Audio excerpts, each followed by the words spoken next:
c'est un grand sujet, ces questions de l'emploi des jeunes.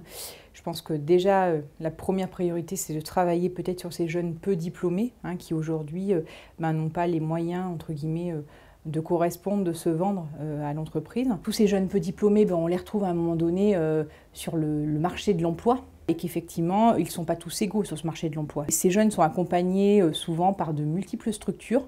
C'est vrai qu'on sent sur le bassin d'emploi une multiplicité d'intervenants possibles, ce qui veut dire que le jeune ne s'y retrouve pas, il ne sait plus par qui il doit être accompagné. On a un millefeuille de structures, sans qu'il y ait forcément une sorte de guichet unique, d'entrée unique pour le jeune. Ces structures ne se parlent pas entre elles, ou se parlent très peu entre elles, pour ne pas dire elles sont concurrentes.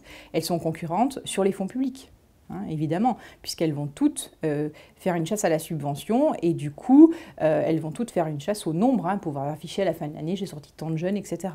Une difficulté supplémentaire, c'est que ces structures ne connaissent pas l'entreprise. Du coup, ne savent pas comment aborder l'entreprise au mieux et au pire, ont énormément d'a priori sur le monde du travail en général et sur les entreprises de leur territoire, ce qui fait qu'elles ont peu de relations. Nous, une proposition très concrète qu'on peut faire, c'est qu'effectivement, il y a une obligation pour les associations sur le champ de l'emploi des jeunes, lorsqu'elles sont subventionnées, une obligation qui est fixée par la puissance publique qui les subventionne, de faire que le jeune, dans son parcours, rencontre au moins un ou deux représentants du monde de l'entreprise. La parole du chef de l'entreprise n'a pas la même valeur pour le jeune que la parole de son conseiller professionnel, qui souvent n'a jamais mis les pieds en entreprise, n'est pas formé au monde de l'entreprise. C'est un peu la même chose que le conseiller d'orientation dans les collèges et dans les lycées. Donc c'est vrai qu'il y a ce problème du monde associatif sur les territoires, et ce problème effectivement de la multiplicité, de la multiplication des structures qui veulent accompagner les jeunes, qui fait que ça ne rend pas le dispositif lisible pour le jeune, mais aussi pour l'entreprise. L'entreprise, elle sait travailler aujourd'hui avec son agence d'intérim, elle sait travailler avec son cabinet de recrutement, elle ne sait pas travailler avec ses acteurs publics et associatifs de l'emploi. Pourquoi?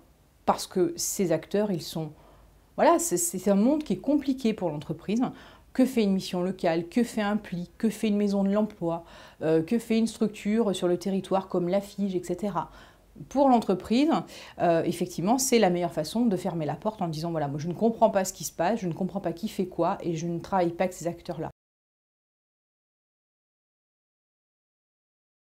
Je pense que première chose, il faut absolument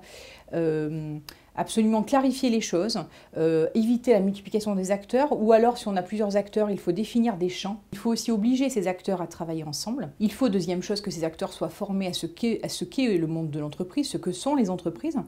Il faut aussi à un moment donné que les pouvoirs publics présents sur le territoire, et ça commence à se faire, puissent impliquer de façon concrète les entreprises. Il faut aussi que de son côté, l'entreprise soit prête à jouer le jeu jouer le jeu sur son territoire et se disent à un moment donné je viens m'implanter sur un territoire, il faut aussi que je puisse contribuer au développement économique de ce territoire. La grande entreprise elle a un rôle à jouer en direction de la PME, de la TPE sur son territoire parce que la PME, la TPE elle concourt au dynamisme local. On sait que l'emploi se fait pour la plupart du temps dans les PME-TPE, qui sont 80% des recruteurs.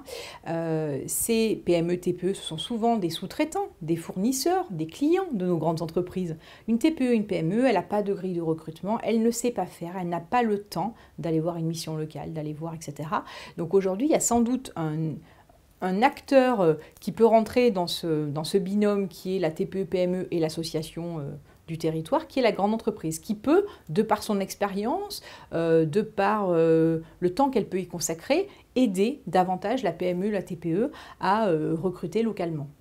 Et notamment recruter des jeunes peu diplômés. Par exemple, on voit des systèmes qui se développent en grande entreprise, la grande entreprise qui va recruter des alternants mais qui ne peut pas les garder, certaines d'entre elles travaillent avec leurs sous-traitants, donc avec des TPE, PME, elles ont mis en place des sortes de bourses au CV où ces profils qu'elles ont formés elles pendant 2 ans, qu'elles ne peuvent pas recruter, vont être intégrés dans leur filière sous-traitant. Donc le sous-traitant, la PME, va récupérer des gens formés, des gens peu diplômés, mais formés. Donc on peut avoir tout à fait ces solidarités territoriales-là. Ça ne peut être effectivement piloté que par la puissance publique locale qui doit pouvoir mettre à un moment donné tout le monde autour de la table et pouvoir aussi attendre, je pense, une évaluation. c'est-à-dire de ce qui se passe.